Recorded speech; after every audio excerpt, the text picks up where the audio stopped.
Got a corner lot on Dogwood Drive, a year-old truck and a 9-to-5, comes home at night to a pretty wife with a baby due. He'll sleep in on Saturday, cut the grass if it don't rain. After church, he'll watch the game and have a beer or two. He'll stand up when he hears the anthem, and that won't ever change. He's still a soldier, his blood runs red, white, and blue. He put away his gun and boots, but he still believes the American dream. To his last breath, he'll always be a soldier. He's still a soldier. He's on his couch for the news at 10. He'll see those places that he's been, and when a brother falls, there's a part of him that does too. And if they call and needed him back, oh, he'd be on that plane. His blood runs red, white, and blue. He put away his gun and boots, but he still believes the American dream. To his last breath, he'll always be a soldier.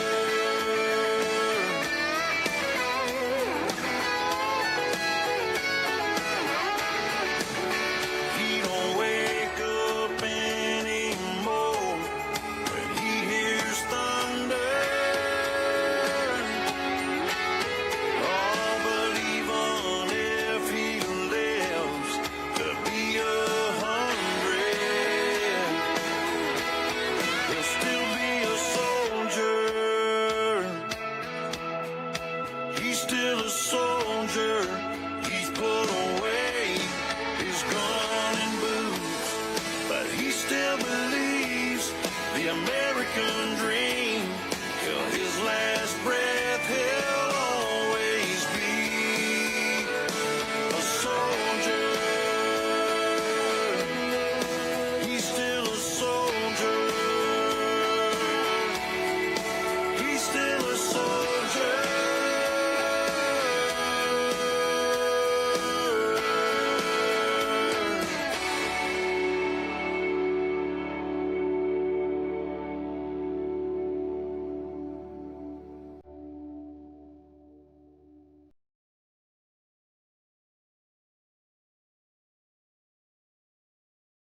All it glitters is gold, and she's buying a stairway to heaven.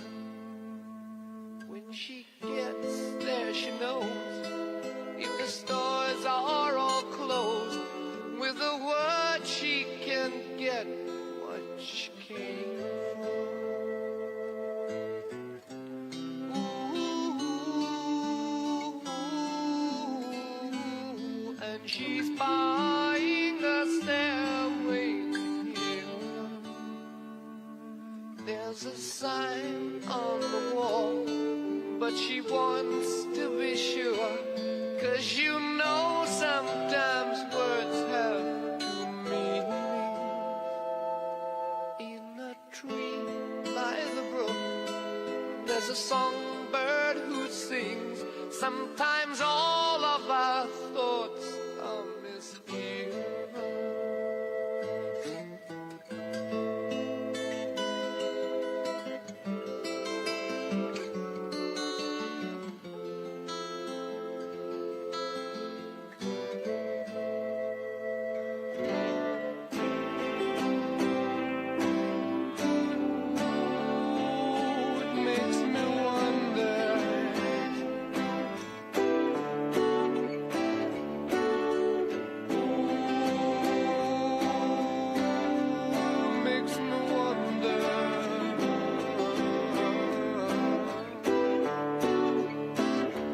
There's a feeling I get when I look to the west, and my spirit is crying for leaving.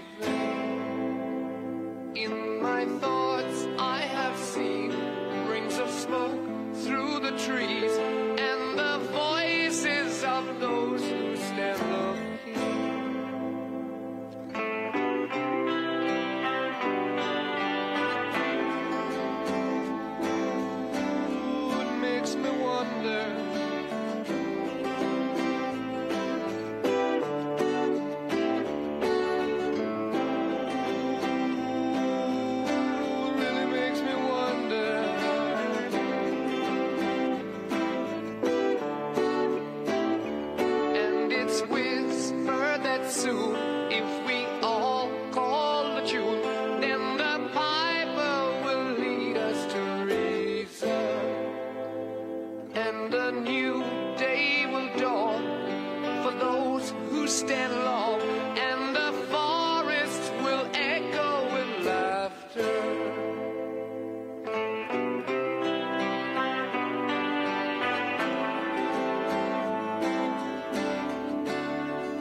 Got a corner lot on Dogwood Drive. A year-old truck and a 9-to-5. Comes home at night to a pretty wife with a baby due.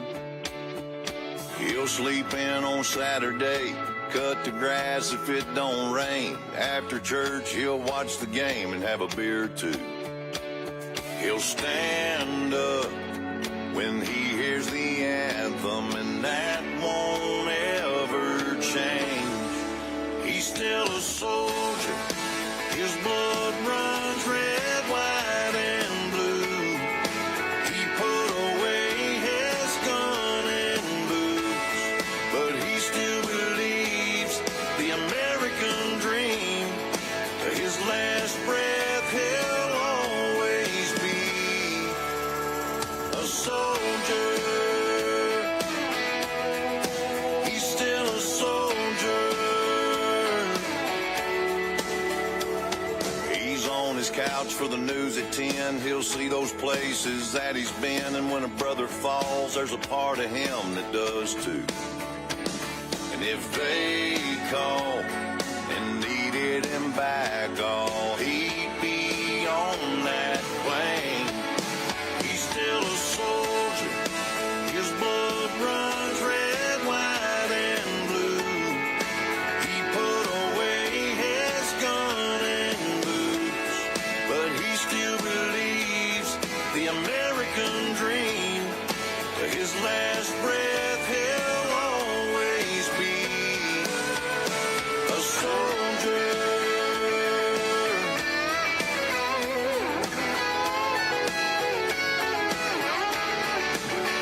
He don't wake up anymore when he hears thunder. Oh, but even if he lives to be 100, he'll still be a soldier. He's still a soldier. He's put away his gun and boots, but he still believes the American dream.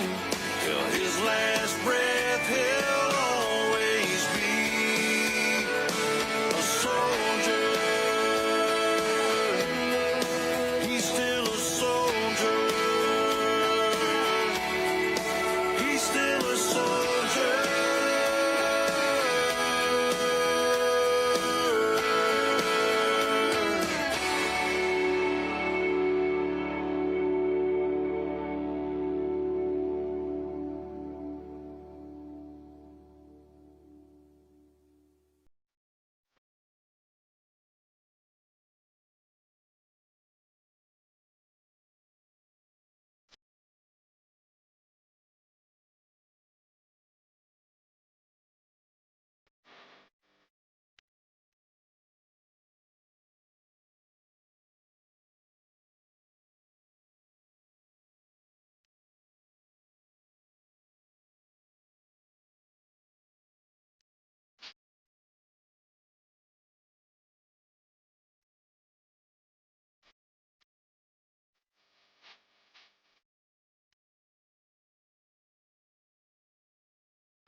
45th and 47th President of the United States, Donald J. Trump.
Well, this is a nice crowd.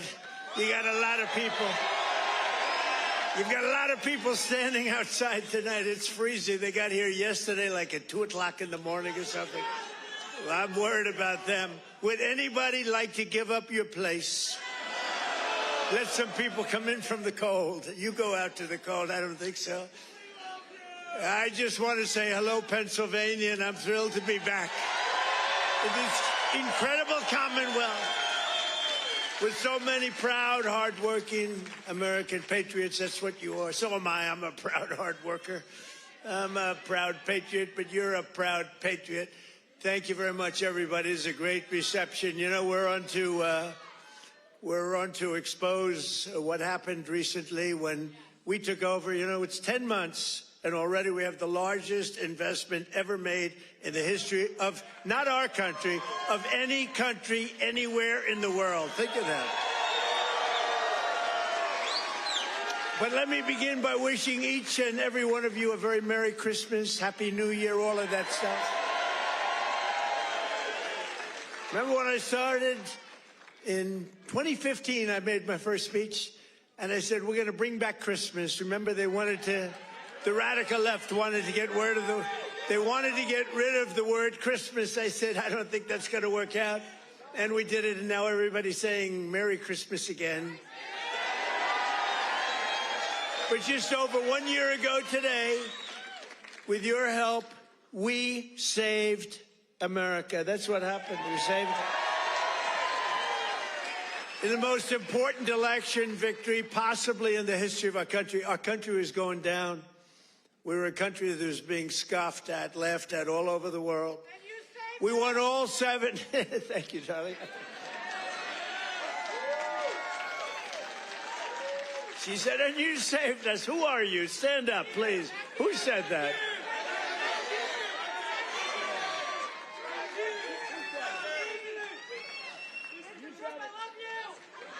I love her.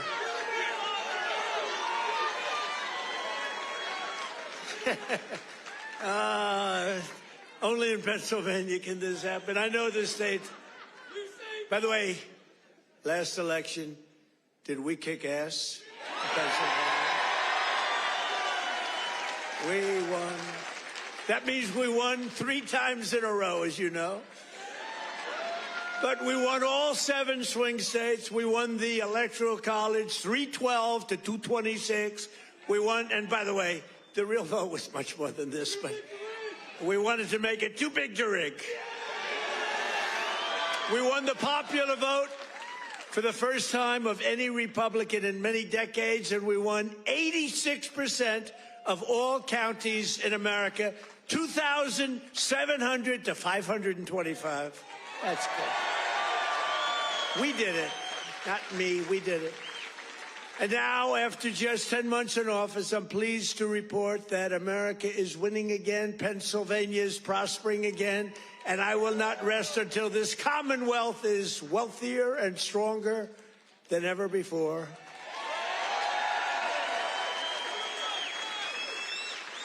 Remember when Biden got up and called you a state? That was not good. He said, it's great to be back in this state. Oh, where are we? Where are we? What state is it? It's Pennsylvania. Oh, okay. No, we're respected again as a country. We're respected. Since my inauguration, we've created nearly 60,000 new Pennsylvania jobs, including 4,000 Pennsylvania manufacturing jobs that the Democrats gave up on. You're doing better than you've ever done. Under our leadership, more than 40,000 Pennsylvanians have been lifted off of food stamps. 40,000. And working with a great guy, remember David McCormick? He used to go to every rally I had. He knew what was happening. And he's here again, as usual. I can't get rid of this guy. Where is he? He got a little lucky, though. You know, in Butler, a place called Butler, Pennsylvania. I love Butler, Pennsylvania, but it was amazing. And we had a tremendous crowd, like 55, 60,000 people.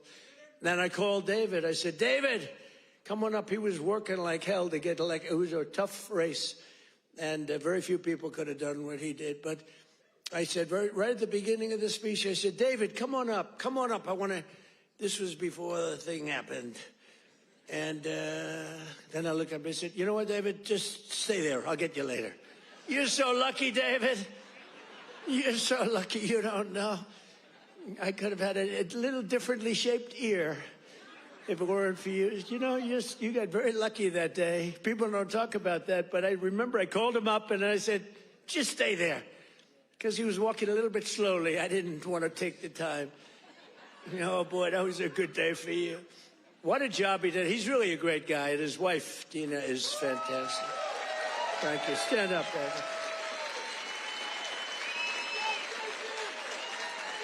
David. He's a lucky man.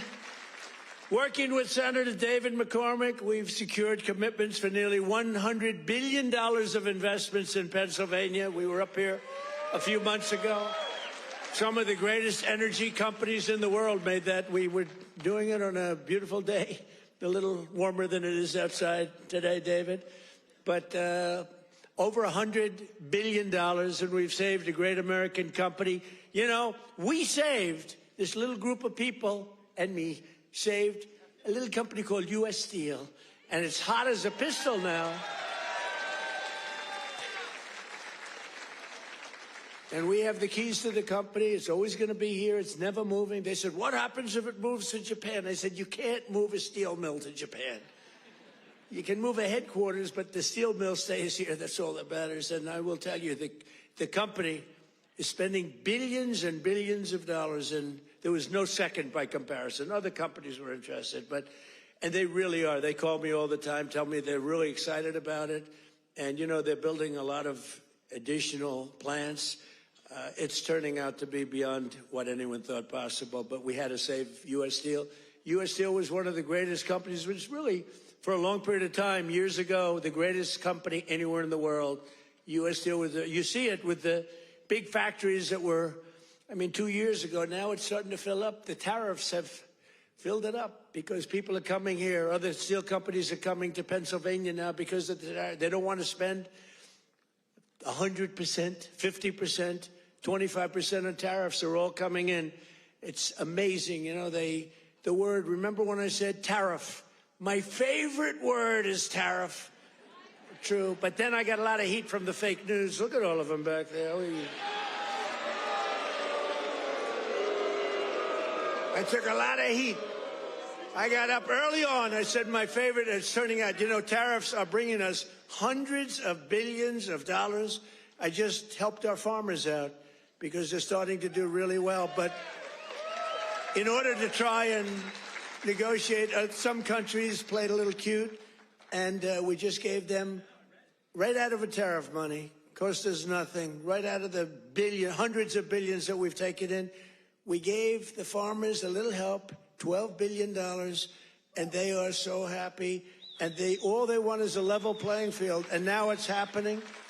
And the tariffs are making them rich. It's going to be, you're going to see what happens over the next 2 years.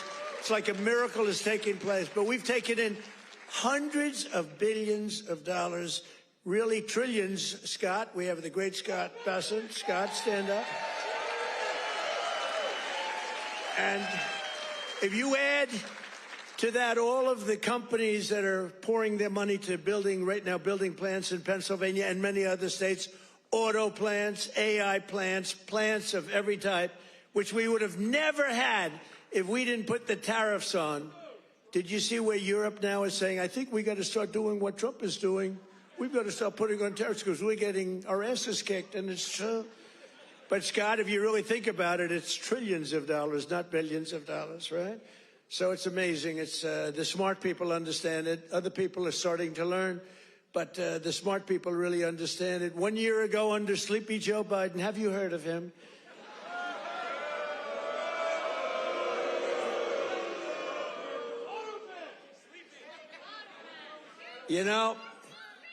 Okay, look, the King of Saudi Arabia told me this.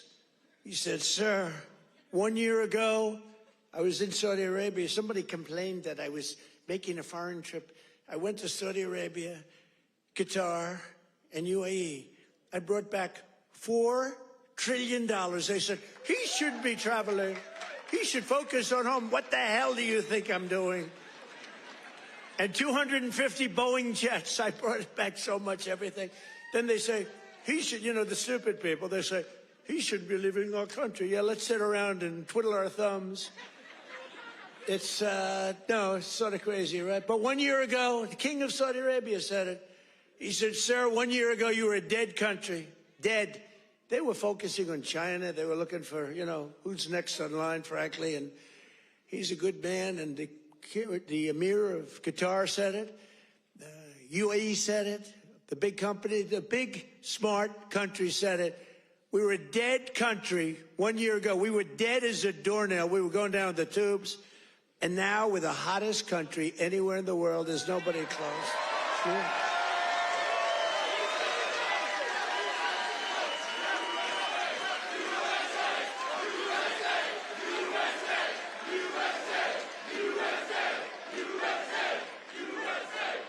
And it's because of the election on November 5th, because that's when it started. You see what's happening with recruitment in the military. The enrollment is the highest we've ever had. And, right before November 5th, we couldn't get anybody in the military. We couldn't get police. We couldn't get firemen. We couldn't get anybody. And after November 5th, that's when it started. Right now, we have the highest enrollment we've ever had, the greatest recruitment days we've ever had in the military. It's amazing. So it's November 5th, and it's also, again, it's a thing called tariffs. And I told you, I was about to say that, because I love the weave. The weave. You know what the weave is? You go here, bing, bing, bing, bing. You always have to get back to the right location. But otherwise, they'll criticize you for straying from the speech. By the way, if I read what's on the teleprompter, you'd all be falling asleep right now. But it's true, 1 year ago, and during periods of time, I'd say my favorite word is the word tariff. I love it more than any other word in the dictionary. And the fake news said, that's terrible. What about God? What about family? What about religion? What about your sons, your daughters?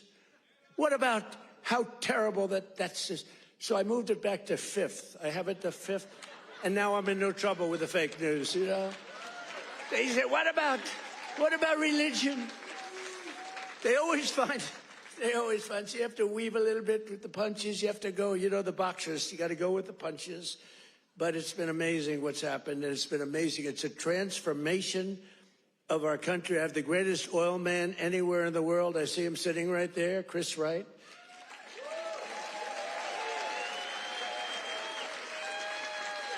I was going to put a man, Doug Burgum, he's great. He's interior. And I said, Doug, I want you to go to energy. You're really fantastic at energy. Came from North Dakota.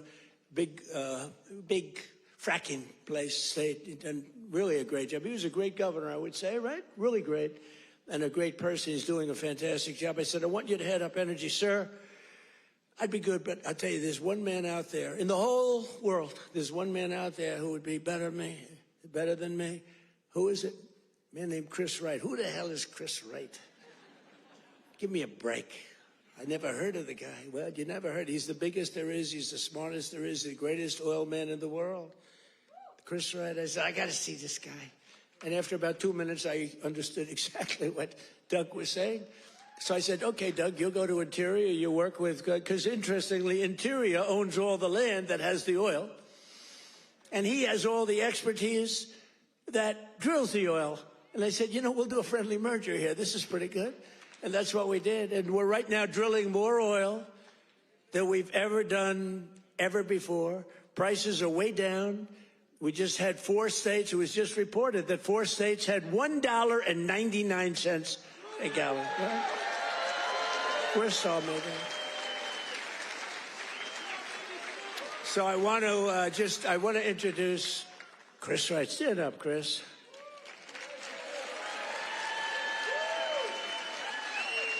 Who would think, you look at him, he's a nice looking guy and all that. Who would think he's rated, I mean, he's the most talented oil guy. He can put his nose in the ground and tell you whether or not there's oil.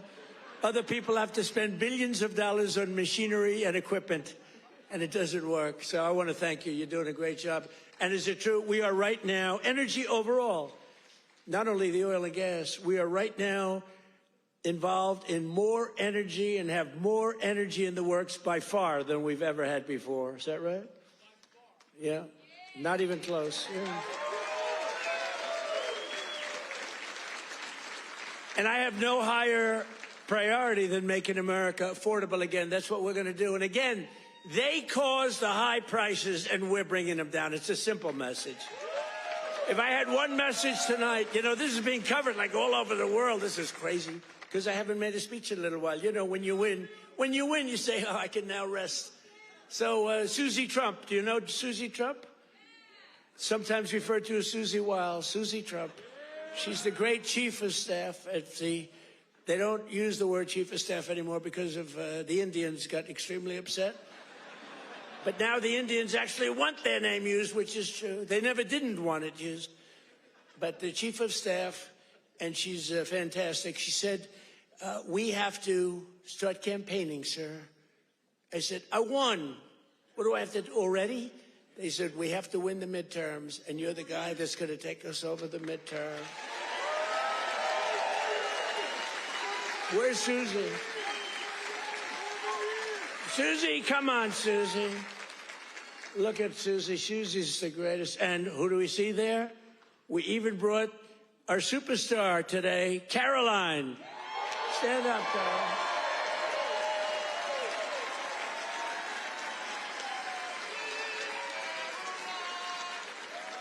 Isn't she great? Is Caroline great?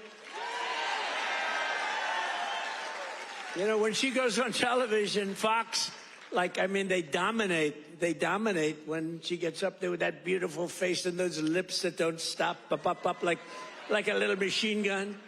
She's got no fear. You know why she has no fear? Because we have the right policy.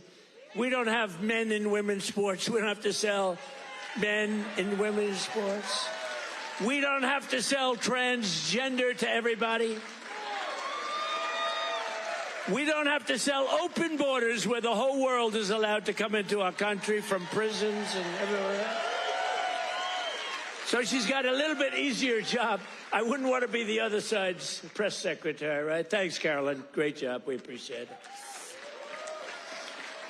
But that's our message. They gave you high prices. They gave you the highest inflation in history, and we're bringing those prices down rapidly. Lower prices, bigger paychecks. You're getting lower prices, bigger paychecks. We're getting inflation. We're crushing it. And you're getting much higher wages. I mean, the only thing that's really going up big, it's called the stock market and your 401ks. That's going up. But I say it, and I said it the other day, and a lot of people misinterpret it. They say, oh, he doesn't realize prices are high. Prices are coming down very substantially. But they have a new word. They always have a hoax. The new word is affordability. So they look at the camera and they say, this election is all about affordability. Now, they never talk about it. They never talk. Thank you very much. They say I'm not allowed to run. I don't know what the hell that's all about, but that's okay. He said 4 more years. You see the new hat? We have 4 more years. 2028. We have all sorts of...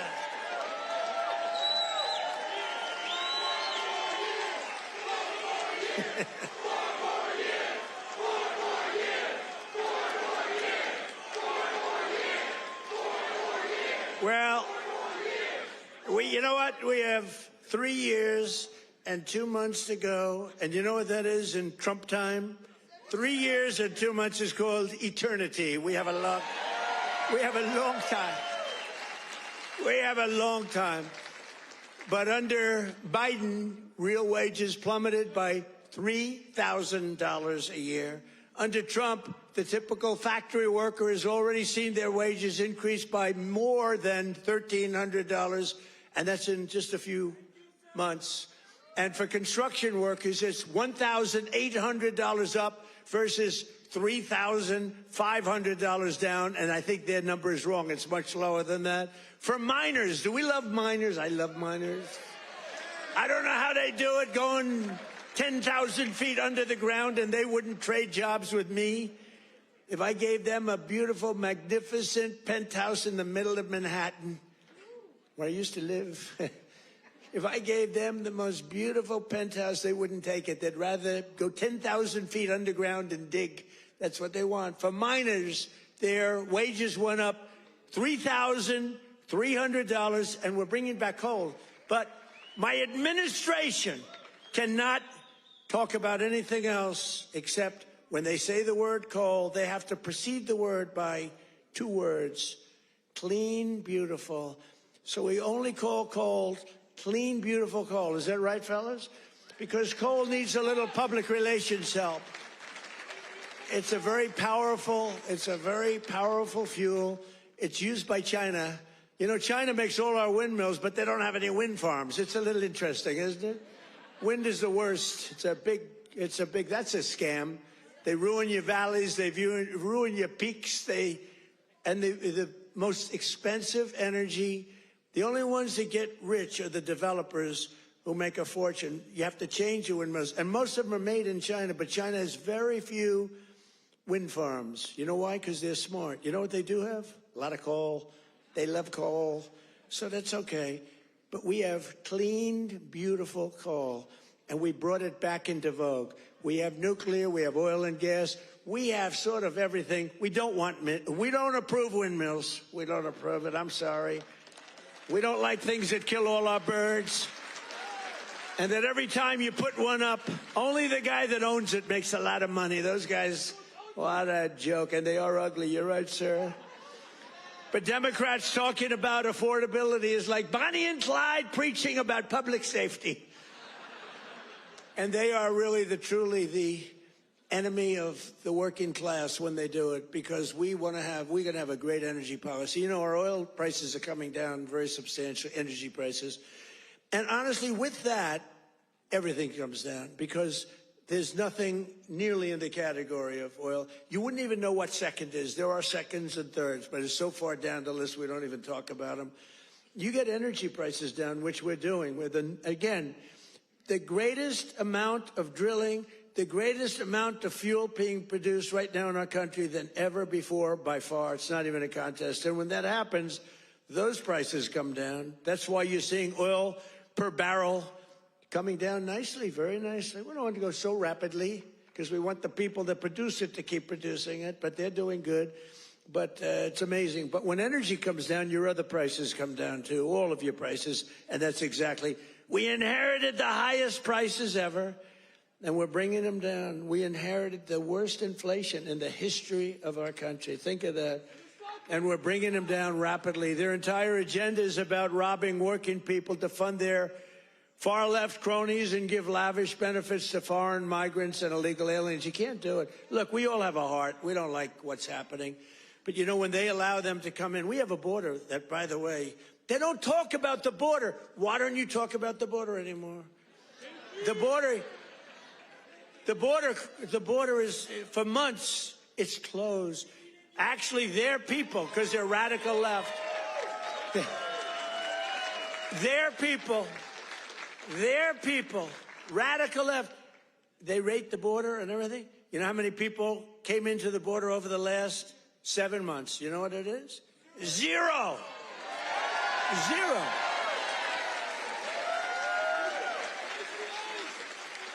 Except for the ones that came in legally, right? Legally. When Biden and Congressional Democrats had power, they blew up our economy, sent prices soaring. Look, the poor guy, he didn't know what the hell was happening. Okay, I'm sorry. It wasn't him. It was the lunatics that circled.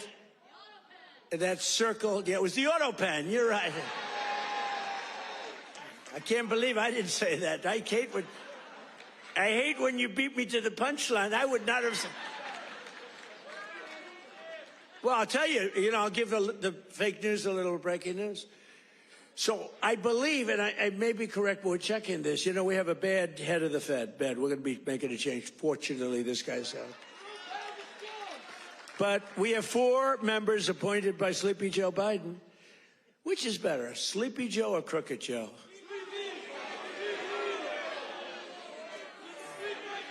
Historically, when I've done polls, from people, I do my own polls. I go to a big arena. We have 20,000 people. I say, which you like, Sleepy Joe or Crooked Joe? And I learned, I save millions of dollars. I don't have to do any polling, okay? Typically, Crooked Joe wins. I'm surprised. Because to me, he's a sleepy son of a bitch, who destroyed our country. If we didn't come along, and it's not me, it's all of us. If we didn't come along, this country was destroyed, I'll tell you. It would have been destroyed. But now Democrats in Congress want to take us straight back to the Bidenomics. They don't change. And I don't really talk about it because, for instance, I watched a congressman the other day on a television show. They were interviewing a Democrat. He was fighting like hell for men to play in women's sports, okay? And I was going to put something out. I was going to he's a well-known congressman. And I said, let's save it about 2 weeks before the election. Right, David? We don't want to do it now. What the hell good does it do now? Let's save it for about 2 weeks because we don't want them to change. Just let them keep going. I think transgender for all is a great, great thing for the Democrats to be talking about. Transgender for every member in your family. If they're not feeling well that night, let's just change their sex. Now, let's not talk about it. Let them go and let them fight to get these things. I think open borders are great. Where prisons are emptied into our country, right? Where people from all over the world being dumped into our country. The people that aren't wanted in their countries, by the way. I think that's a great, like Somalia. Welcome. Do we have any individuals from Somalia in the group? Please raise your hand. That's for Minnesota. That's called the Great Big Minnesota Scam with one of the dumbest governors ever in history.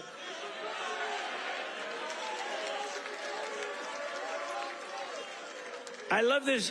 Elon Omar, whatever the hell her name is, with the little turban. I love her. She comes in, does nothing but bitch. She's always complaining. She comes from a country where, I mean, it's considered about the worst country in the world, right? They have no military, they have no nothing, they have no parliament. They don't know what the hell the word parliament means. They have nothing. They have no police. They police themselves. They kill each other all the time. I love it. She comes to our country, and she's always complaining about, the Constitution allows me to do this. We ought to get her the hell out. She married her brother in order to get in, right? She married her brother. Can you imagine if Donald Trump married his sister? Beautiful. She's a beautiful person. If I married my sister to get my citizenship, do you think I'd last for about 2 hours, or would it be something less than that? She married her brother to get in. Therefore, she's here illegally. She should get the hell out. Throw her the hell out. She does nothing but complain.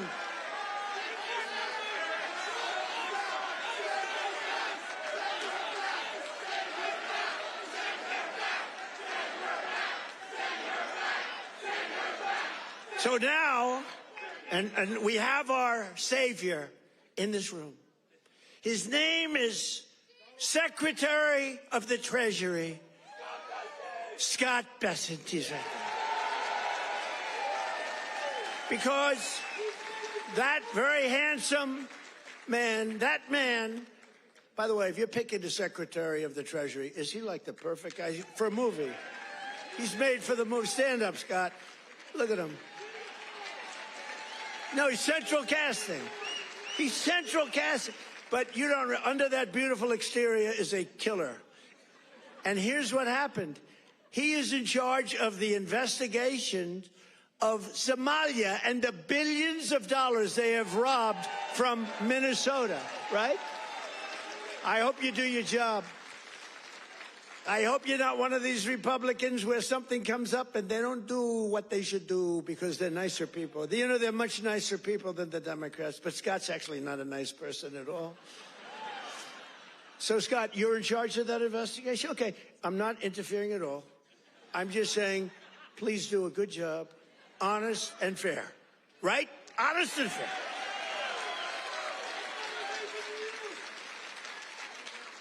Oh, if he's honest and fair, you know what he's going to find? It's great. I'd love to have that job. I may switch jobs with you. I'd love to have that job. They ought to get him the hell out of here. They hate our country. And she hates our country. And her friends hate our country. And AOC hates our country. They all do. And we have a new candidate in the great state of Texas, where I won Texas by more votes than anybody. And you have to understand, I'm being judged by these bad people back there, the fake news. So anything I say that's slightly off, I get like headlines. Donald Trump exaggerated, or Donald Trump lied. They give me Pinocchios, Washington Post, a Pinocchio. They lie every day. They give me a Pinocchio. But think of this. If I make even the slightest mistake, what they do is they go after me. Everything I say is correct. We have now a new candidate.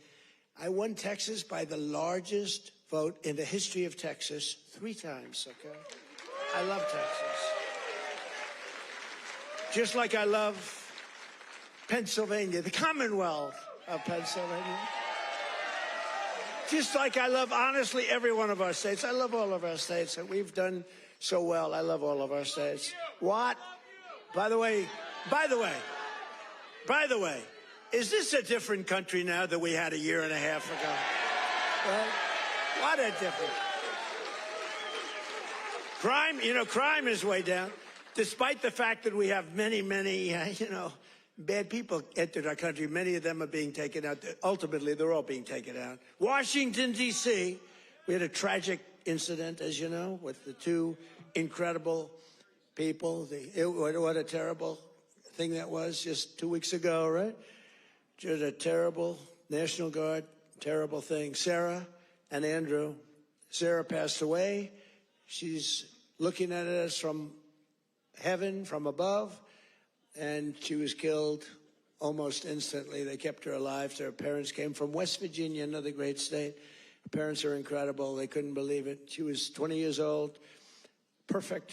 She was just getting a little promotion. They were so proud of her. She was on her way up, and she was Shatnick head, the brain, shutting the head.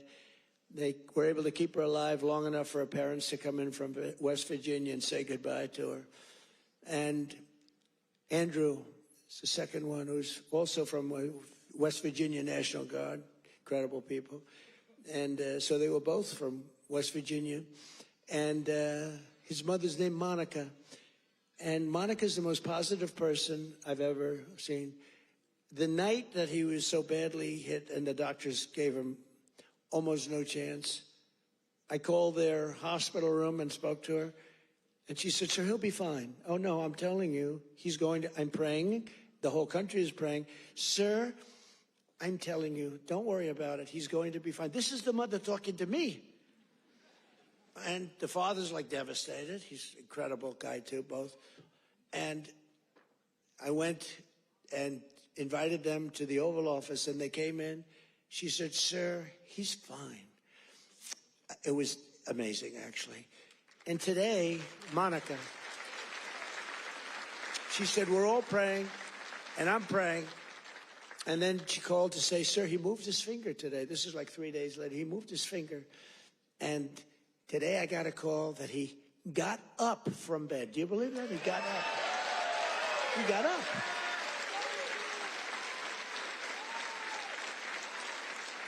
Now, he didn't speak. He's not ready for that yet. He got hit in the head. But he got up, and boy, they're so happy. It's amazing. And the care that they've given him at the hospital, and the generals that have been there, the military that's been there, it's amazing. General Seward and others that she said the level of love that your military has given to my boy. And by the way, Sarah's parents said the same thing. The love and the affection and the care that they're given, they can't even believe what's happened. But Andrew stood up today, and people even can't believe it. So the mother was amazing, and let's hope it continues. Look, it doesn't get much worse than what he did. Let's hope it continues. But that's an act of terrorism. This is a guy came from Washington, state of Washington, came across the country, and he wanted to kill people with the uniform. A whack job. Isn't it crazy? Think of it. He was also very badly injured. And they're fighting to save his life so that we can give him the death penalty. How crazy is that, right? They're fighting to save his life so that we can give him the death penalty. That's the way it really should work, right? The doctors have to do their job, and then the lawyers have to do their job. But it's an amazing country. Actually, Andrew's father said that. He said, they're fighting for him. I hope they save him, sir, because I hope he has to understand what he did, how bad it is. And he's going to, I think he will be saved, actually. It looks like they will save him. He wasn't as badly hurt as Sarah or Andrew, but isn't it an amazing thing? They're working so hard to save his life, and we're going to put him up for the death penalty. Amazing, huh? Only in America. That's only in America. You know, in one way, there's something beautiful about it. In another way, it's a little crazy, right? In my first term, we built the greatest economy in the history of the world. You know that. We had the greatest economy in history, even with the COVID came, and it really hurt the world. It was a gift from China, but China got hurt very badly, too. We're getting along with China. They're buying a lot of our soybeans. Keep buying those soybeans there. You know, you heard all about magnets and rare earth. They were great. I met with President Xi. Scott was with me, and we had a whole group. Marco was there, and Chris was there. We were all there, and we made incredible deals with China. We're getting along. Getting along is a good thing. You know, getting along is a good thing, not a bad thing. It's a smart thing, and they're buying literally trillions of dollars worth of our products and all of that. And we had a very good meeting. Remember, the whole world was going to shut down over rare earth. That was 2 months ago, and that worked out very well. It all works out well. If you have a smart president, it works out well. If you have a dummy, it doesn't work out. But we had a great economy. We had the greatest economy in our country's history, but we had what's called the greatest economy. This is the first term, probably ever, of any country. Now, in addition to that, we rebuilt our military. We got the biggest tax cuts ever. We got the biggest regulation cuts ever. We had the best job numbers. We had a great first term. Or frankly, to be honest with you, I wouldn't be standing here. Because if I had a bad first term, you know, you might say, I like him. He's really good. But we had a lousy first term.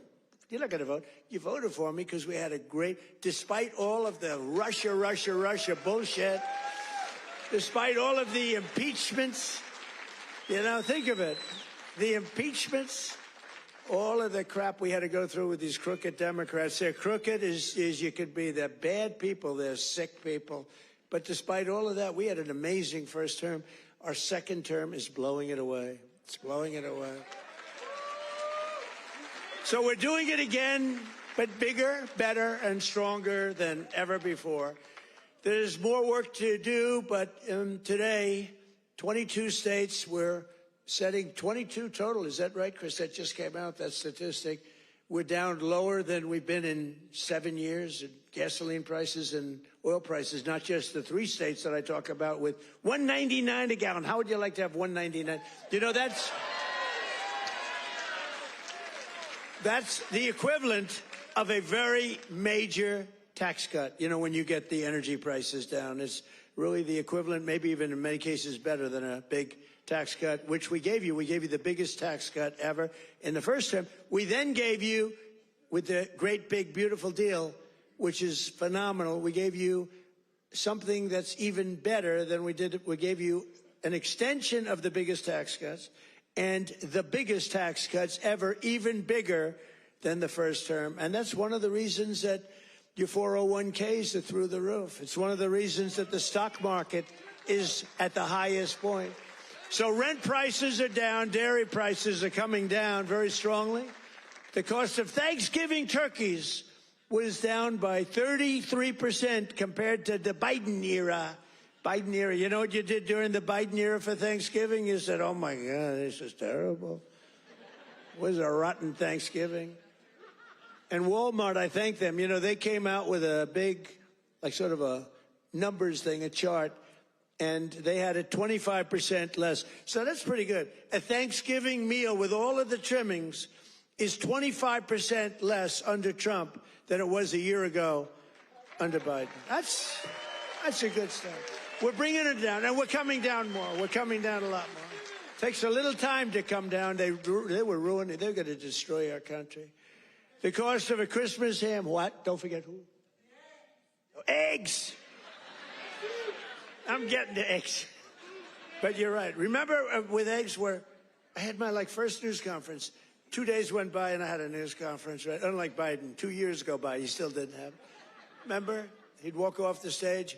He's finished with his, sir, you finished with your speech. Now what? You finished what? And then he'd walk into a wall. What he did, and it wasn't him, it was some really smart, radical left lunatics. What they did to our country, we can never forget. We can never forget. But you remember the first eggs? We remember the first 3 days. I just got there. Sure, what's these people? 2 of them are there, right there. Look at all those cameras you got. You got a lot of television going. 2 of them were there. And I'm talking about, yes, I look forward to getting involved and doing great things. What about eggs? Eggs are down. They go, eggs. They said, the price of eggs is quadrupled. I said, oh, I didn't know that. Tell me about it. It's gone up like 4 or 5 times. Remember eggs right at the beginning. He's right when he says eggs. It went up like 4 times. It was like crazy. And they said, sir, don't buy. They came into the Oval Office. Sir, you know, we have an Easter egg hunt. It's like a thing for 150 years at the White House. Beautiful. They said, sir, we're going to buy plastic eggs this year. Plastic eggs.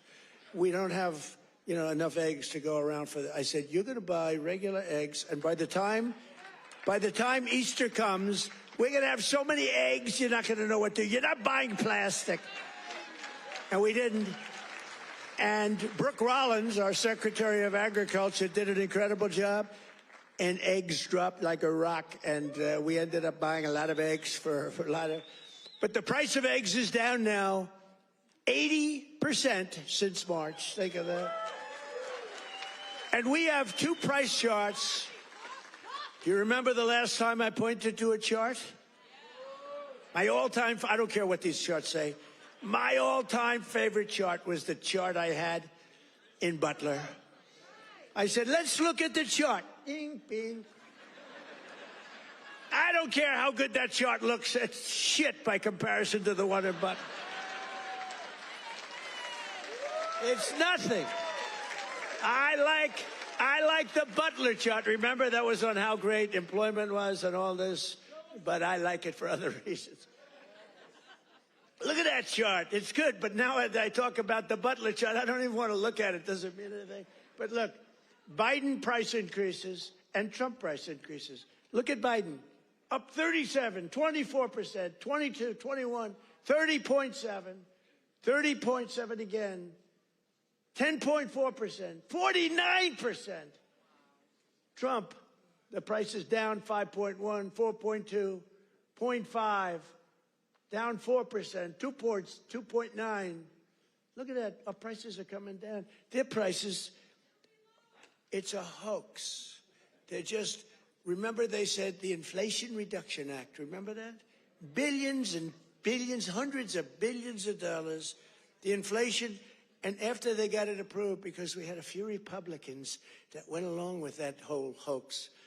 And remember, we're going to pass the inflation. And I said, there's nothing to do with inflation reduction there. There's nothing to do with that. It has nothing, it had nothing to do with inflation either way, other than raising inflation, perhaps, because it was such a stupid. And then they admitted, they fought it like, oh no, this is inflation. After they got the thing passed, then they said, we agree, it has nothing to do with inflation. Screw you, we don't care. That's what it is. We're dealing with bad people. And the word affordability is the exact same thing. And I can't say affordability hoax because I agree the prices were too high, so I can't go to hoax because they'll misconstrue that. But they use the word affordability, and that's their only word. They say affordability, and everyone says, oh, that must mean Trump has high prices. No, our prices are coming down tremendously from the highest prices in the history of our country. And look at that chart. Let's see the next one. You have another one, I think, mortgage rates. Even with a lousy Fed chair. We have a lousy Fed chair. Oh, and by the way, it looks, you're going to have to check this, please. I just heard it could be that all 4 commissioners in the Fed signed by Biden, including Too Late. You know who Too Late is? Too Late, pal? Jerome Too Late. He's too late with his interest rates for a reason. He's a bad guy. He's not a smart guy, but he's a bad guy. Too Late. Is he going to lower rates a little bit finally? Did you see where Jamie Dimon, respected guy, said, you got to get the rates down, you schmuck, you know? But I hear that the auto pen may have signed those commissions. If they signed those commissions, now maybe I'm wrong, but we're going to check. Have you checked that? Are you hearing it? Who signed it? Did he sign it or did the auto pen sign it? I'm hearing the auto pen. You know, you can't use the auto pen unless it's very strongly authorized, and unless you show you know what the hell you're doing, which is impossible of him to show. So, I don't know. I think it's something we have to look into. You put people there that are not authorized to be there. I know I signed Chris Wright. I signed everything, but I signed Chris Wright. If I gave you an auto pen, they could throw you the hell out of here, Chris. The difference is they would do it, you know? We try and be too nice. No, would you check that, Scott, okay? Because I'm hearing that the auto pen could have signed maybe all 4, but maybe a couple of them. We'll take 2. So look at that, Biden. I love that laugh.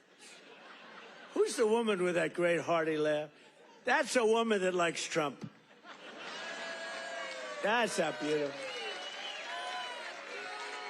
Anybody can laugh with that happiness. She likes Trump. He likes Trump, too, with the hat. Yes, that's right. Thank you. Thank you, man. Thank you. So Biden, new yearly mortgage cost increases, and Trump, new yearly. Look, we went down with our rates. They went up with their rates much. That's a lot. So with us, you save $2,900, almost $3,000. And with them, you go up. It costs you $15,000. You don't hear that because the fake news doesn't tell you that. And these are charts. These are government charts. These are not made up by Donald J. Trump. These are government charts. Do you have a third chart? Because I like these charts very much. Not as much as Butler, but I like them. You have any other charts? Because so far they're playing quite well. Oh, look at that. Real wages. Look at that. Losses and Trump real wages gains for the typical worker. Wow. I mean, that's incredible, right? So look at the amount of loss. 18.5, 106. What the hell is that all about? Is that even possible?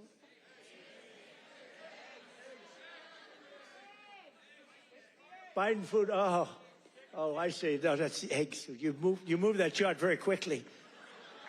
I said, what's going on with that chart? They did. That was Houdini did that. Because I was saying, boy, I really like the numbers having to do with real wages, but, you know, they played very well. But this plays very well, too. So you have Biden food price increases, Trump. Look at that. Look at that. So ours are decreases, all decreases, and they're moving down good. But look at AIDS, 106%, and we got them down 15%. Look at those numbers. But you don't hear that from the fake news. You don't hear that. What do you think of that, David? I think we're going to have to do something. You know, we should impeach him, but he's gone. I guess we can't, right? By the way, if it were up to them, numbers like that, they would have impeached. Those numbers are terrible, and those are government numbers. So thank you very much, everybody. It's good. We have a couple of other charts we're going to show you, too, that are just terrible.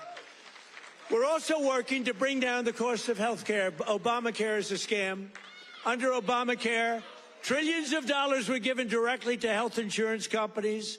Their stocks are up 1,700% in a very short period of time. Would you say that's good?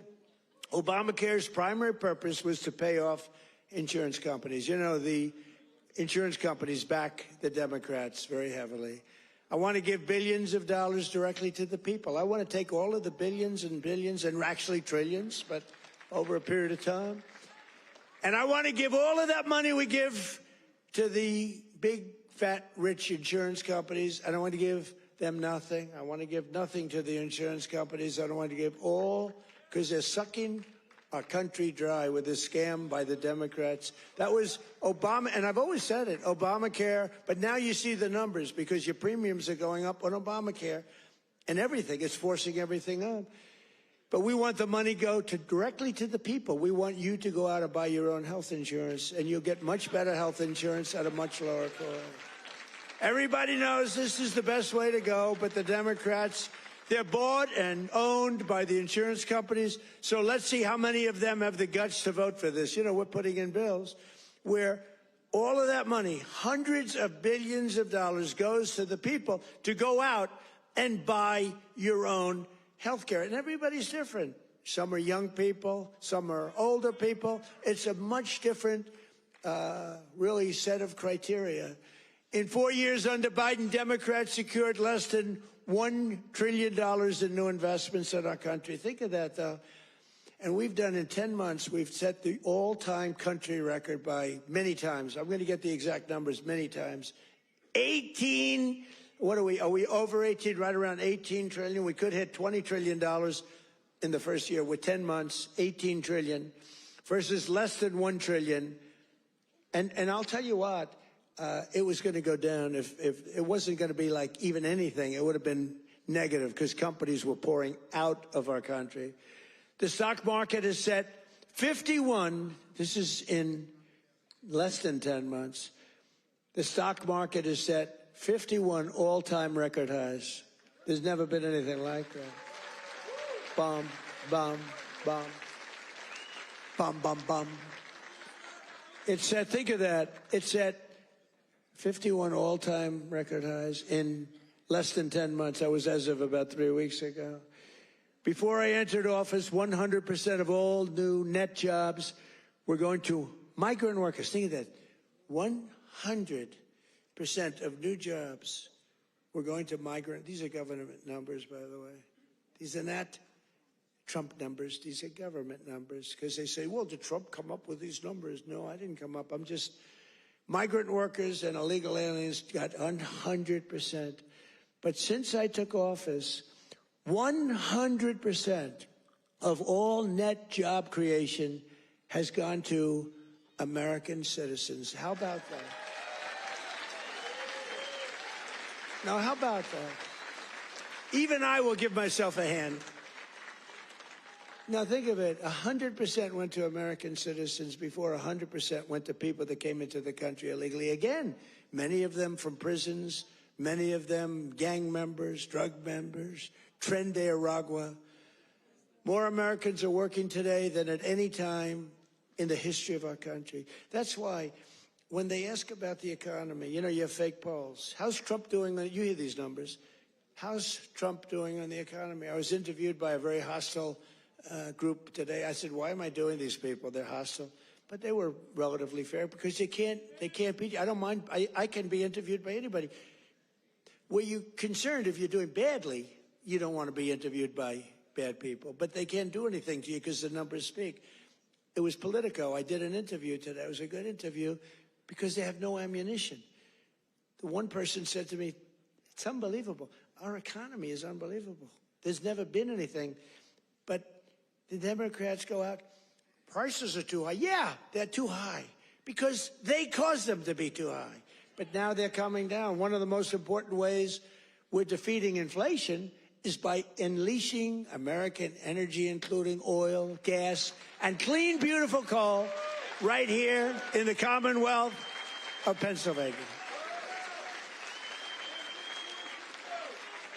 Did you know I went to school in the Commonwealth of Pennsylvania, right?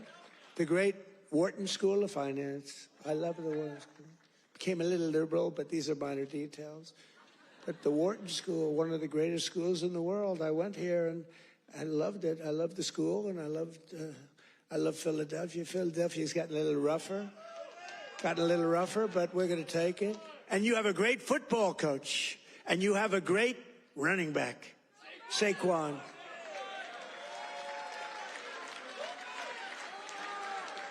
You know, I got to know Saquon a little bit, and my hand will never be the same. I patted him on the back. I said, Saquon, let's go. You're my partner today. Let's go win. Because it was like I hit a piece of steel. I said, what the hell is with you, Saquon? That's pretty. He's good. But he's a better football player than he is a golfer. Trust me. He's so strong. He's those muscles. But his football is great. His golf will be very good. Very good. But we won. We won our match. And you do have a great coach. I was with you, Coach. I got a little streak going here, but that'll change. But he's a great coach. Well, you won the whole deal, right? I got to know him last year when he came to the White House, and I said, this guy's he's a real leader. The players loved him. And you had some players that are just, really just fantastic guys. But you have a good football team. It's really good to watch. But for 4 long years, Biden and the Democrats tried to endlessly kill Pennsylvania energy jobs. They worked so hard to kill the jobs. They wanted wind all over the place, you know. Let's go buy those windmills for millions of dollars each from China.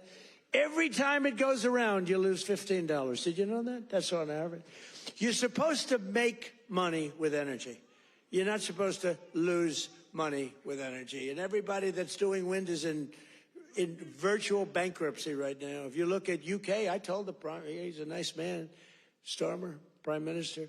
I said, you have a great energy source in the North Sea. Use it, or you're not going to be in office very long. Their energy prices, they're putting wind all over Scotland, all over the most beautiful fields in the world, Scotland. All over beautiful. Oh, we have some Scottish people here. Where the hell did you come from? We have Scottish people. But they're putting wind all over Scotland. The people are not thrilled with it. and it's costing them a fortune. They have the most expensive energy. And I said, I'm going to do you a favor. You could be there for a long time. Open up the North Sea oil. One of the greatest oil. And, you know, they like to say, well, it's very well depleted. No, it's good for another 500 years. And they haven't even found most of it yet. And if you look at Norway, they have a section of the North Sea, which in theory isn't as vibrant.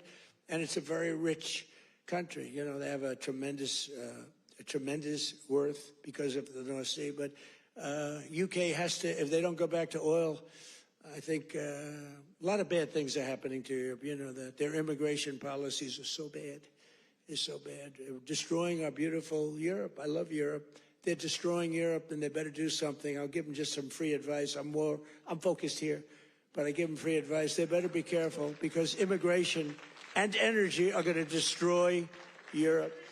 On day one, I ended the war on Pennsylvania energy. I just terminated something that was insane. And we all love Elon. Elon was up here campaigning, right?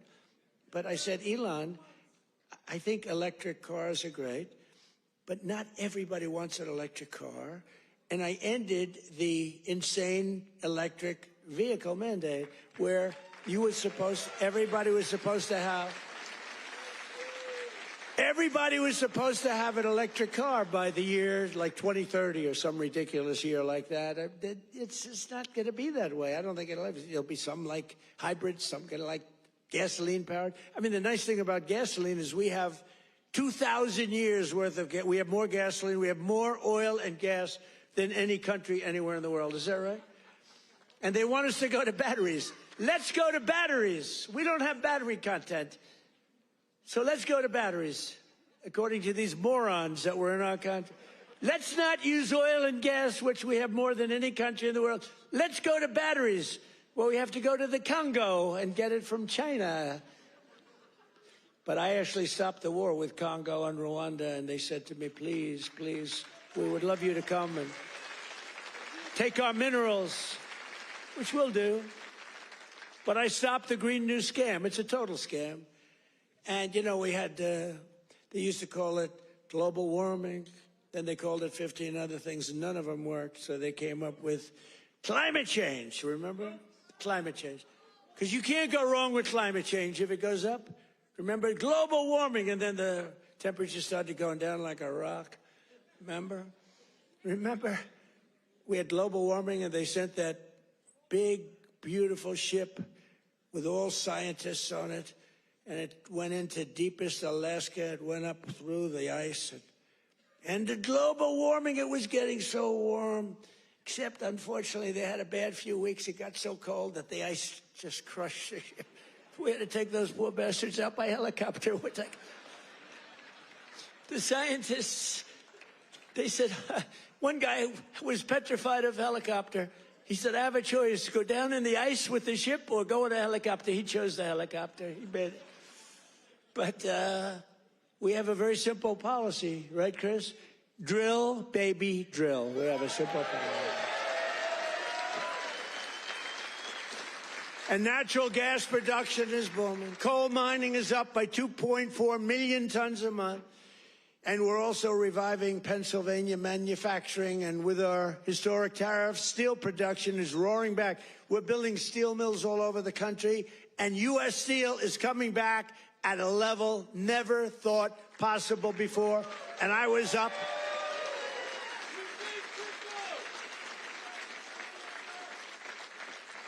And I was up here and with the workers and with Selena. Do you know Selena? Does everybody know? And with some other people. We were up with some great people, and we spent the whole day, and they were determining whether or not they wanted to make which one of the deals. I went to the workers. I said, which one do you like? We picked the right one. As I said before, billions of dollars they're spending. And the steel workers are doing phenomenally better. I think you're going to do better than you've ever done before. You were losing all of your steel. If we didn't have tariffs, you would have no steel. We wouldn't have the United States. And that would be really bad for, Scott, national security. The one thing you need steel. You know, you can give up certain products. You can give up pencils.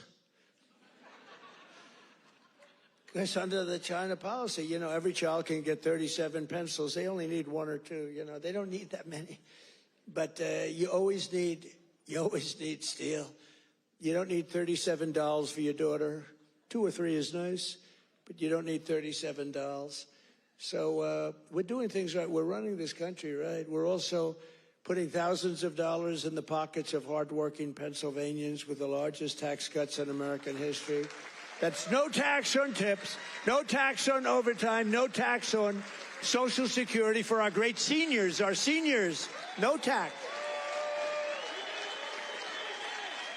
And all of that kicks in on January 1st. You know, it hasn't kicked in yet. I mean, we're doing great, and it hasn't kicked in yet, and it's amazing. And it's one of the reasons they said, sir, would you mind going on the trail? And I actually like it, you know. I have fun. I haven't read practically anything off the stupid teleprompter.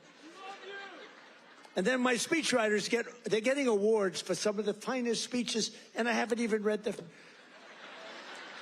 And the award for the finest writer in the history of speech making, Ross. Where are you, Ross? Are you here, Ross?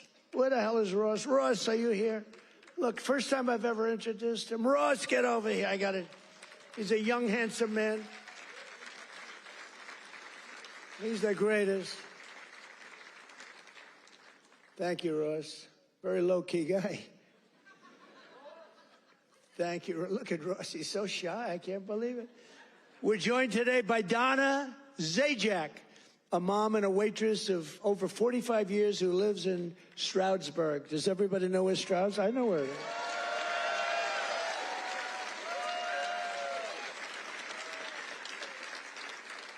Because of no tax on tips, Donna estimates she will keep hundreds of additional dollars every single month, and she'll put all of that money toward her daughter's dream of becoming a veterinarian. That's a good, right? A good thing.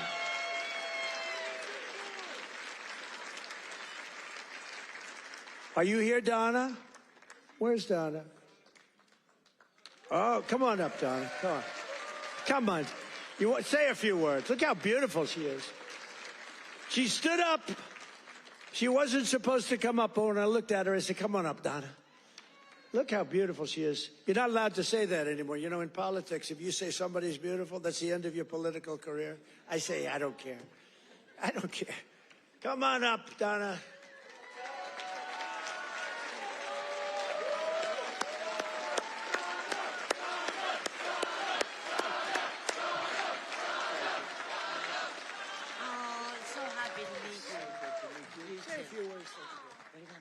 Yeah, just say whatever. This is always dangerous. Thank you, Trump. Thank you to President Trump for having me. This is like my sister dream, but I love you too. My sister Ann loved you too. But yes, with that money, that would help me with my daughter's tuition. Yes, make it a lot easier. Big difference. For sure. Yeah, we love it. Thank you. Thank you.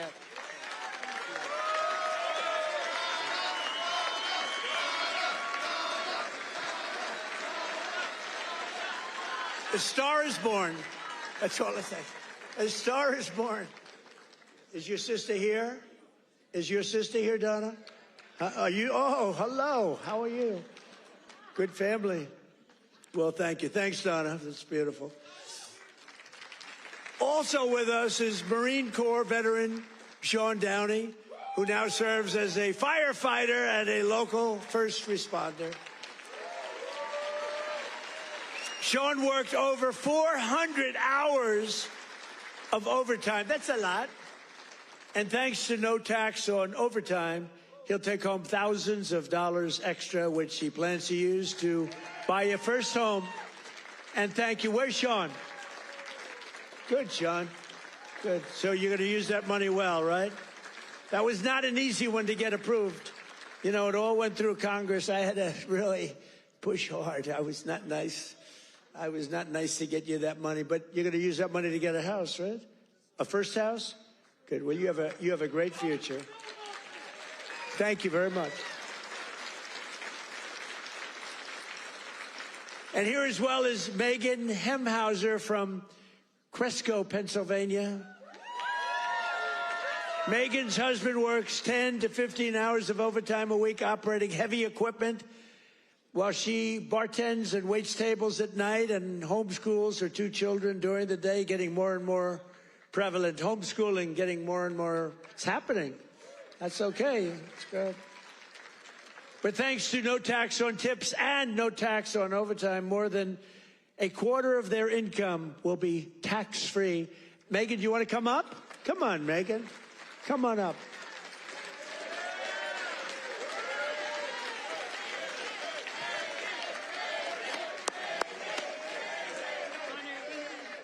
Thank you so much. Oh my goodness.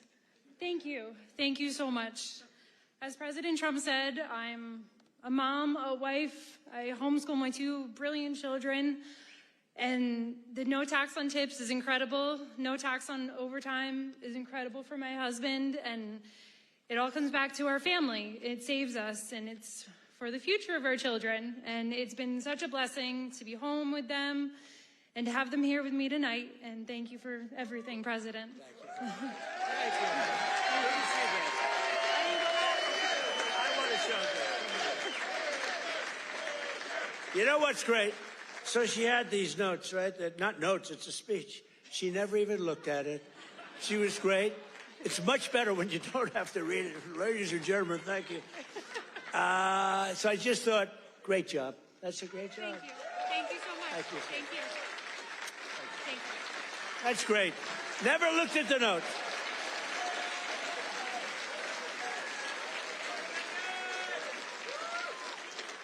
She never looked at those notes. That's pretty cool. I have a lot of professionals sitting right here. They'll get up and read a speech. But Megan didn't have to do that. Another key part of our tax cuts is known as Trump accounts. Under this new program, the federal government will be creating an investment savings account for every single newborn American child with $1,000 to be invested and grow over the course of their life, right at the beginning of birth. Friends, family, employers, and loved ones will be able to add thousands of dollars a year, and it's like a trust fund for every American child. It's going to be something, and it's really exciting. And I want to thank Michael Dell and his beautiful Dell computer. Go out and buy a Dell computer. He got it started. He put up $6.25 billion. And he started with nothing. Think of that. And he just put that up. $6.25 Michael Dell, thank you wherever you may be. Michael is probably in Texas watching us right now. And his beautiful wife, they're a great couple. His wife is incredible. Every single Democrat in Congress voted against these unbelievable benefits for American families. Why would you vote against? Money is being put up. Big money is being put up. And you know, these kids, when they get to be 18, 20, 21, 30, 35 years old, they could have $100,000, $200,000, and they're going to be rich. I mean, they're going to feel rich, and they're going to be watching it grow, and they may be helping it grow. Who knows? You never know. But it's going to teach them. It's going to be a great thing. This was Michael and some other people's ideas. They wanted to do this, and they spoke with their wallet, too. They put up a tremendous amount of money. So I just want to thank Michael Dell, his wife and family, and everybody else that was with us the other day. It was a big day, and it's a big event. But we're joined today by some of your representatives who voted to put more money in your pockets. And these are great people. And I introduced David. I'm going to ask him to stand up again, because David McCormick is a really great man in the truest sense. He won a race. You know, he really did well the first time, too, but some bad things happened, right? And very few people are willing to do that again. And to be honest, if he would have lost, I know his wife. She's a beautiful woman, extremely into the social scene, but respected by everybody. She would have left him if he lost. And I told him that. Dina would have left him. She's that way. Hey, we can't help it. That's the way she is. So I said, David, you're taking a big risk if you run again, because if you lose twice, your wife is leaving you. And he wasn't worried. Stand up. David McCormick. He was so great. He followed me every single time I spoke. He was there, and he got up and he'd speak. And I'll tell you, we had big crowds, David, and the audience listened to you. In fact, they liked him more than they liked me in some cases. I was thinking about, let's keep him off the stage. But they really loved you. And you've been a great senator.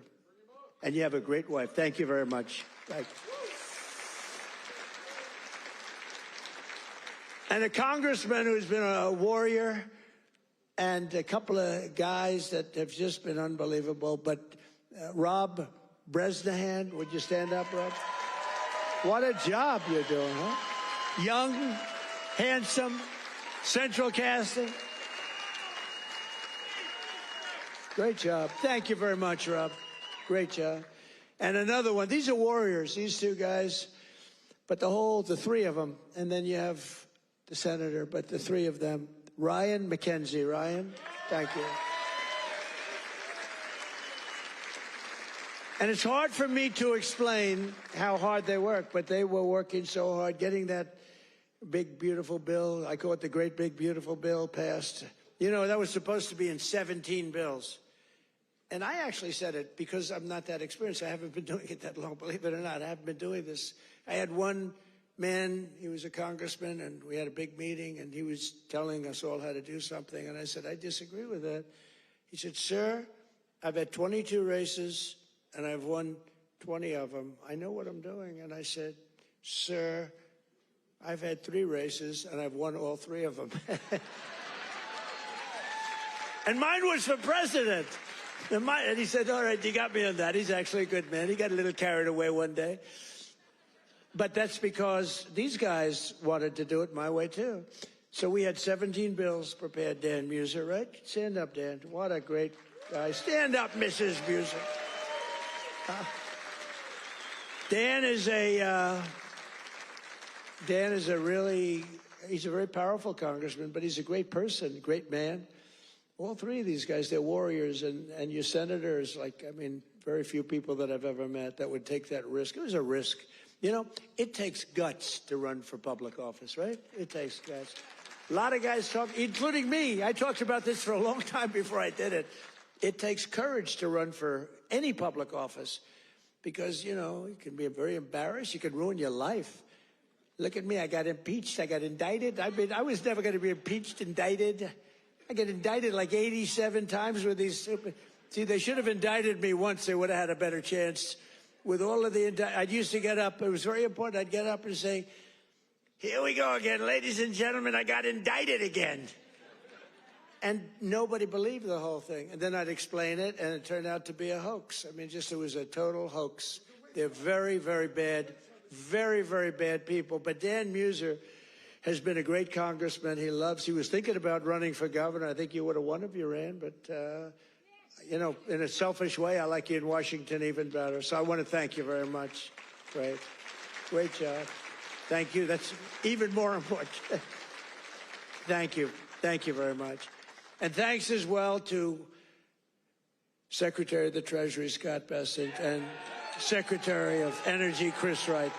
You guys have been great. Thank you. I introduced them, but I want to introduce because they have been so good. A major factor that fueled inflation under Biden was the invasion of 25 million people. Think of this, 25 million people came into our country totally unchecked and unvetted, mostly across our southern border.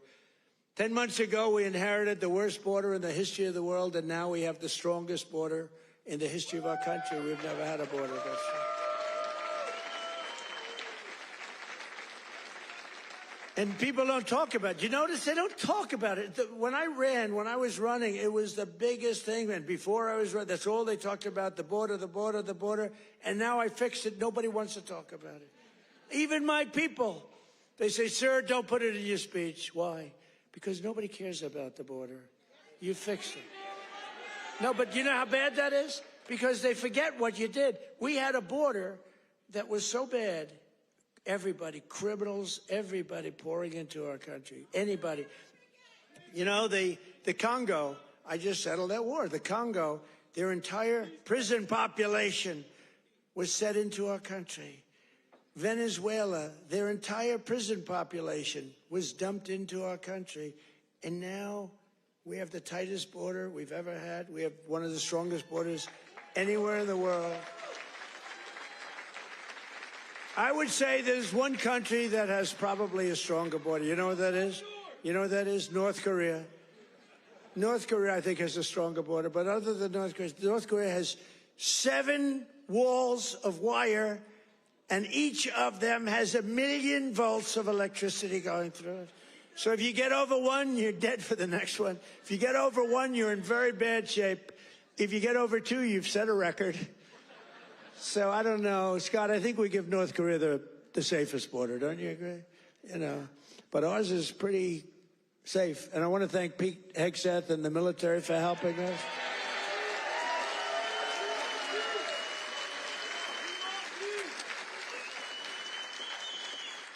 And again, for 7 months in a row, we've had 0 illegal aliens that have been admitted to the United States, and nobody. Do you remember when Biden said, I need legislation to do that? And I said, no, all you need is a new president. I didn't get legislation. Scott, did I get legislation? I said, close the freaking border right now. And they did it. Because our Border Patrol is incredible.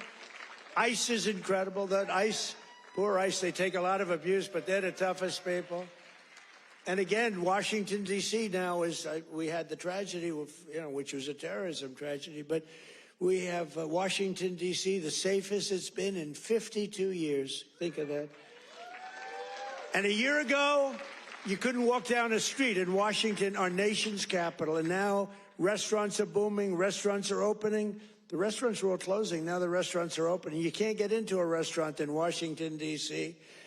Biden and the radical left Democrats turned Pennsylvania into a dumping ground for hundreds of thousands of migrants from the most dysfunctional places on earth, like Somalia, and gave them billions and billions of your taxpayer dollar. But we didn't really give it. It was stolen. And those people should go to jail. Jail. And if they don't go to jail, Scott Bessent is toast. He's toast. I'll tell you, that could be the easiest case. I think it's too easy for you. Just give it to your assistants. They can do that case. These people are crooks. They don't work. 91% unemployment, okay? It's a scam, and it's headed up by the crooked Congresswoman. Whatever happened to her brother, by the way? Is he still around? Where is he? Yeah, he went low. He went low. He's not happy. Would you look into him too, Scott? Would you find out the brother, please? She said, how dare you say that about me? It's discrimination. Let me tell you, black people love Trump. I got the biggest vote. I got the biggest vote with black people. They know a scam better than anybody. They know what it is to be scammed. Thank you, man. Thank you. I appreciate it. We did great. Thank you. I like this guy. Thank you. We got a tremendous black vote. We got a tremendous Hispanic vote. We got a tremendous, because we speak the truth. They get it. Everybody gets it. Everybody, pretty much everybody gets it. And they know we're the real deal. Our country's become so strong in such a 10 months. Think of it. It's not even a year. It's like, if we keep going like this, I don't know if we can do that. But if we keep going like this, there'll be nothing ever in history like it. Already, they are saying better than Lincoln, better than Washington, better than anybody. The best 10 months ever in the history of the presidency. And for the first time in 50 years, we now have reverse migration, which means more jobs, better wages, and higher income for American citizens, not for illegal aliens. And you know what? We all have a heart. We want to take care of people. But these people are getting killed on the walk up. They're dying. They're dying. They have to go through jungles. We don't realize this. They are going through areas that are not it's not possible to get through some of the areas. They're going through jungles down in the Central America, South America, some of these areas with snakes, with crocodiles and alligators, they're getting just eaten alive, and they're getting beat up by some of the bad people. Women are being raped. Remember when I started, I said, we're going to stop the raping of women in those caravans, a name conceived of by me, because it's a caravan, thousands of people, 10, 15, 20,000 people coming up. The women in those caravans are being raped in unprecedented numbers by other people in the caravans. By them not coming, they're not even trying to come now because they know they can't get through. We're doing a tremendous service because they're not being killed and they're not being raped and they're staying back in their country where they've been. And they've been taken care of. I've also announced a permanent pause on third world migration, including from hellholes like Afghanistan, Haiti, Somalia, and many other countries.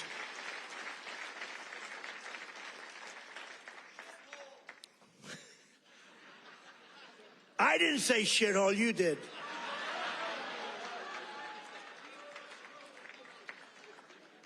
Remember I said that to the senators they came in? The Democrats. They wanted to be bipartisan. So they came in and they said, this is totally off the record. Nothing mentioned here. We want to be honest because our country was going to hell. And we had a meeting. And I say, why is it we only take people from shithole countries, right? Why can't we have some people from Norway, Sweden, just a few? Let us have a few. From Denmark. Do you mind sending us a few people? Send us some nice people. Do you mind? But we always take people from Somalia, places that are a disaster, right? Filthy, dirty, disgusting, ridden with crime. The only thing they're good at is going after ships. But they don't go after our ships. You know why? Because that same missile that knocks the crap out of them, that with the drug deal, is from Venezuela and others.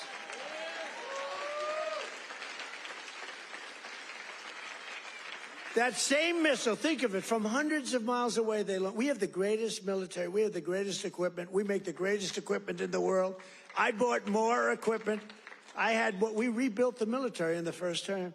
Then Stupid Joe gave a lot of it to Afghanistan, but it was a lot, but relatively little. But we're still adding to it a lot.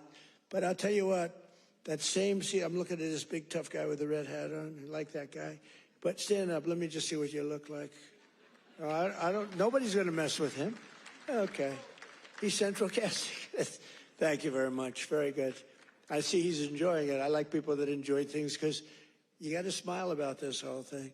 But that same missile system that hits the center of everyone. Remember, every boat that gets hit, we don't want to do that, but every boat that gets hit, we save 25,000 American lives. Every boat.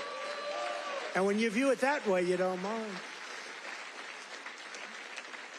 But we have that same system aimed at Somalia, and if they go and want to raid our ships, and not our ships, worldwide shipping, you know, they used to go and take the ships.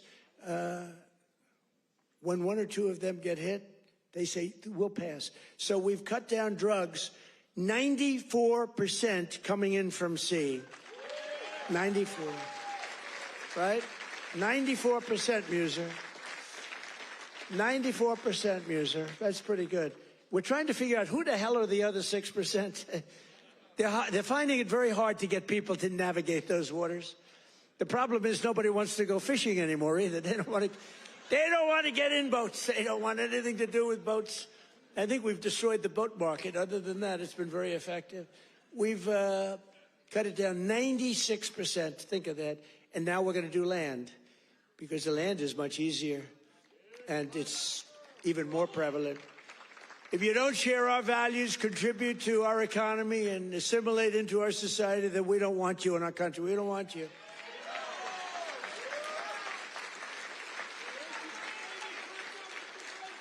I mean, Ilhan Omar and the people from Somalia, they hate our country. And they think we're stupid people, which actually, when they allow that to happen, they are. That's headed by Governor Walz, one of the dumber people around. No, but but think of it. He's given not like peanuts, billions. These are people that don't work in their own country. Their own country's a failure. They have no money there. And yet they come into our country and steal tens of billions of dollars. How stupid are we to allow that to happen? They can't earn 10 cents in their country. They come over here and rob. Are we that easy? Are we that easy to allow a thing like that to happen? That's up to you.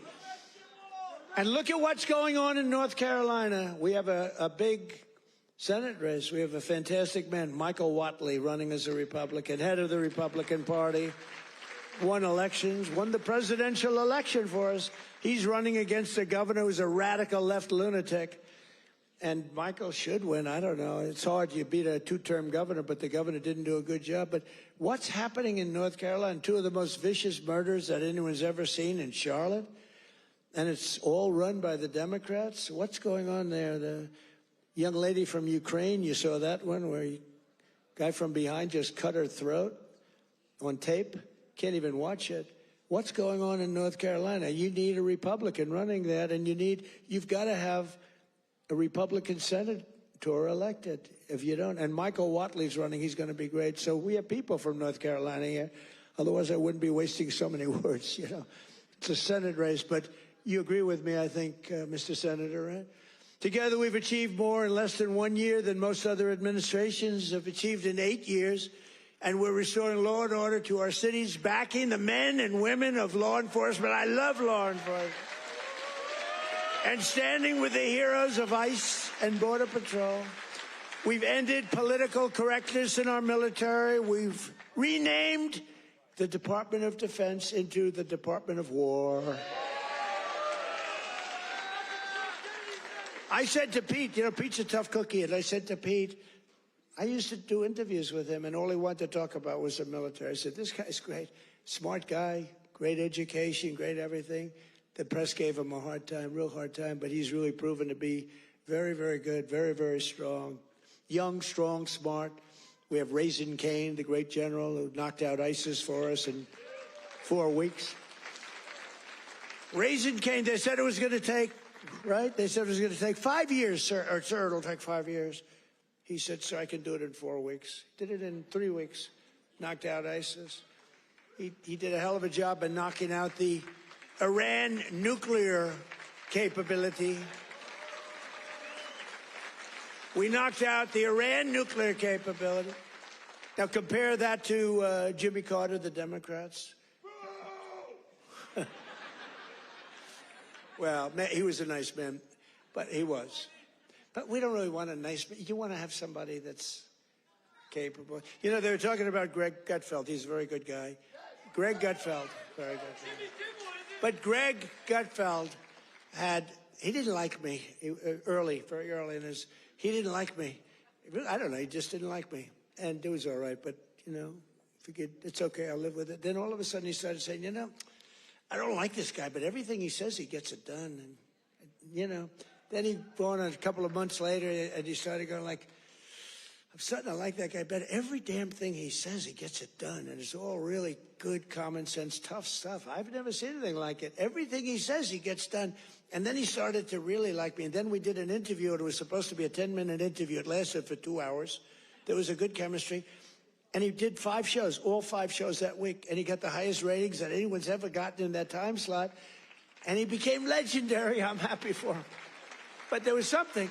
But he said, during the process, he said, so would I rather have a guy as president who was really a nice guy who I liked, or a guy who I can't stand that gets everything done and turns our country into a great country again?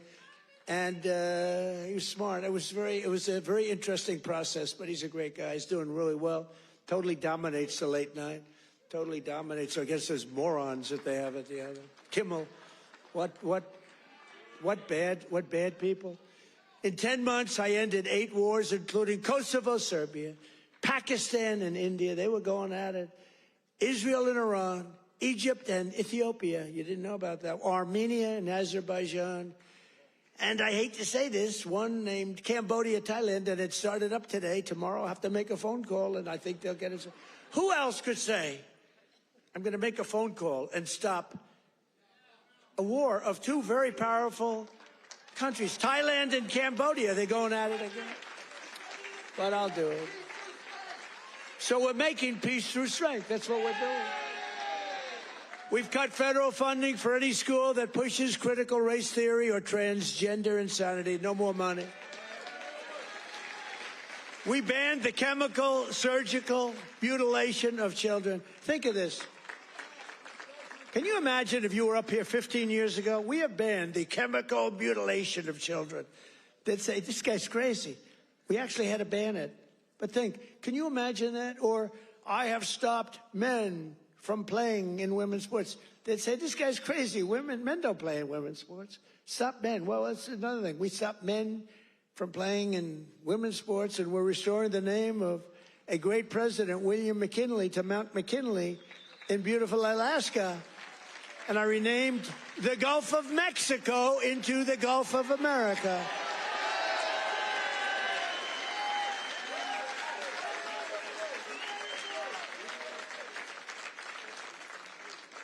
So in conclusion, from the shipyards of Philadelphia to the steel mills of Pittsburgh, these are great places.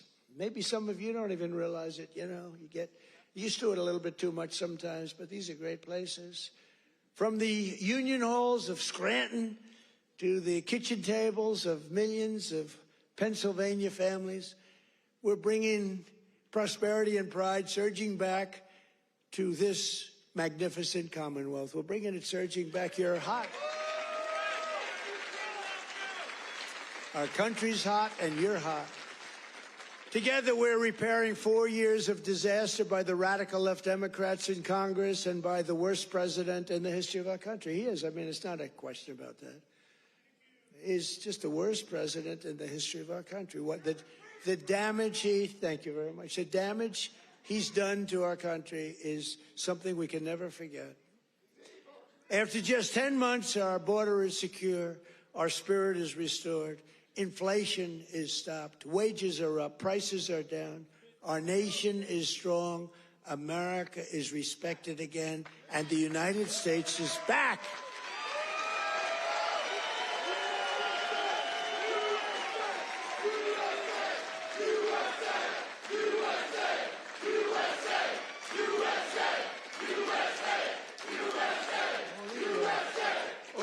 People, right?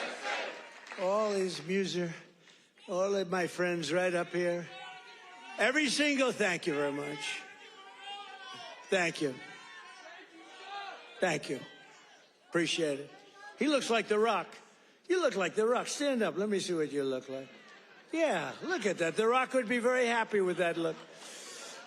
Every single day of this administration, we will keep on working for the hard-working American citizens, people that love our country. We will fight, fight, fight, and we will win, win, win. And with your help, we will make America powerful again. We will make America wealthy again. We will make America healthy again.